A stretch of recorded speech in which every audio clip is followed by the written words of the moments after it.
अस्सलाम वालेकुम। खाकसार को आरजे अली कहते हैं। आप सुन रहे हैं मेरे साथ लखनऊ की तारीख में दबे दिलचस्प किस्से। आपने मसनवी या फिर सभी शब्द सुना ही होगा।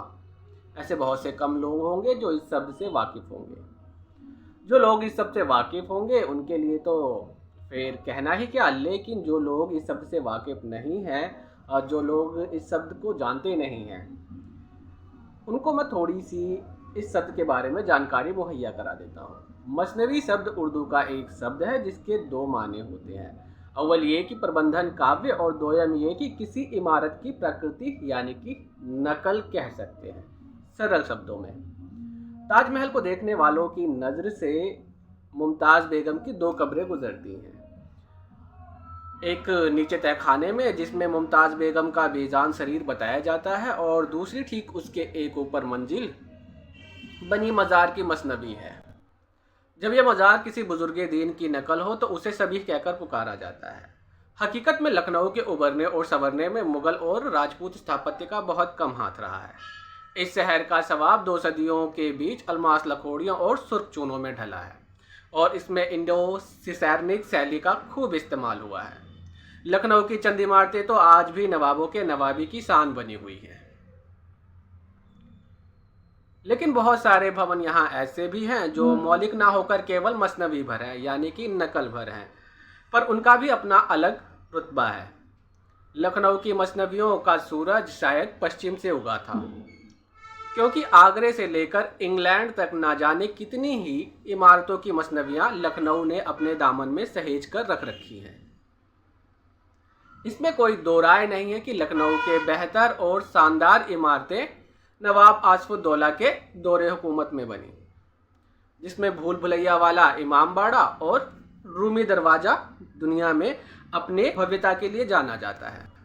वह दोनों इमारतें आज भी अपना अलग अलग मुकाम रखती हैं, लेकिन यह कहना भी गलत ना होगा कि आसफुद्दौला को मसनवी इमारतें बनवाने का बहुत शौक़ था और लखनऊ में इस परंपरा की नींव उन्हीं के हाथों पड़ी थी। रूमी दरवाज़ा जो लखनऊ की सिग्नेचर इमारत कही जाती है, कस्तूनिया दरवाजे की ही नकल था, इसलिए लोग उसे कस्तूनिया फाटक या फिर रोमनी दरवाज़ा कहते आए हैं। यह दुनिया में अपने ढंग का इकलौता नमूना है जो आज भी मौजूद तो दुनिया के नक्शे से कब की गायब हो चुकी है। अवध के नवाब शुजाउद्दौला के समय तक गोमती नदी पर कोई पुल नहीं था। फौज का लश्कर उतारने के लिए हाथियों का पुल बांध दिया जाता था और यहाँ पहले नवाब आसफुद्दौला ने किला मच्छी भवन के पीछे यह पुल बनवाया था। मजे की बात यह है कि वह पुल पेरिस के सीन नदी पर बने पुल की हूबहू नकल था और वह फ्रांसीसी इंजीनियरिंग के देखरेख में बना था।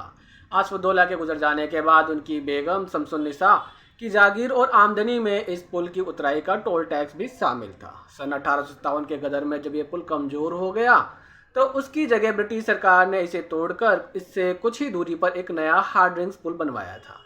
नवाब आसफुद्दौला की इच्छा हुई कि कलकत्ते के फोर्ट्स विलियम की एक कॉपी यहीं लखनऊ में बनवा लें, लेकिन कंपनी सरकार ने उन्हें इसकी इजाज़त ही नहीं दी। नवाब नसीरुद्दीन हैदर अली, जिन्होंने करीब करीब 10 साल तक शासन किया, उन्होंने अपने दौरे हुकूमत में फारस के प्रसिद्ध बाग, जिसे बागे इरम कहा जाता है, कि नकल यहीं छत्र मंदिर के पास गुलिस्ता इरम के नाम से बनवाया था। नवाब नसीरुद्दीन हैदर अली ने अपने ज़माने में गोमती नदी पर लोहे का पुल बनवाने का ऑर्डर इंग्लैंड भेजा था, पर पुल का सामान उनकी ज़िंदगी में यहाँ तक नहीं पहुँचा और ढले हुए लोहे के वो 3 कमान जब लखनऊ आए तब तक उनकी हुकूमत बदल चुकी थी। बादशाह मोहम्मद अली शाह ने मिस्टर सिक्लेयर नाम के एक फ्रांसीसी इंजीनियर की निगरानी में उस पुल को जुड़वाया, जिसे आज आयरन ब्रिज के नाम से जाना जाता है।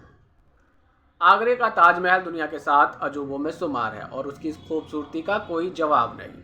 लखनऊ के हुसैनाबाद में भी एक ताजमहल की मसनवी मौजूद है। रुपहली चांदनी जैसी सफ़ेद चूने की चादर को लपेटे एक नहर के किनारों के बीच ऊंचे चबूतरे पर स्थित यह मकबरा अवध के तीसरे बादशाह ने अपनी प्यारी बेटी जनाब आसिया के लिए बनवाया था। मोहम्मद अली शाह के समय सत्यखड़ी मीनार की सिर्फ 4 मंजिलें ही बन सकी और वह ज्यों की त्यों ही खड़ी रही, क्योंकि उनकी तरफ किसी ने ध्यान ही नहीं दिया। लखनऊ एक लंबे अरसे तक अवध सूबे की राजधानी रहा है। यहाँ नवाबों और बादशाहों की जितनी पीढ़ियाँ गुजरी हैं वे नस्ल से सबकी सब ईरानी थी। इमामिया मजहब पर करबलाओं और इमाम बाड़ों के साथ साथ अपने इमामों के रोज़े की सबीहें लखनऊ में बनवा डाली उन लोगों ने। जिसमें हज़रत इमाम हुसैन के रोज़े की सभी की संख्या कम से कम 52 रही है। शहर लखनऊ की सबसे पुरानी और मशहूर करबला लाल कटोरे में है और रोज़े अब्बास की सभी भी यहाँ मौजूद है। आप सुन रहे थे मेरे साथ किस्सा लखनऊ के मसनवी और सबीहों की। खाकसार को आरजे अली कहते हैं। मिलते हैं फिर आपसे यहीं किसी नई दास्तान के साथ। तब तक के लिए खुदा हाफिज।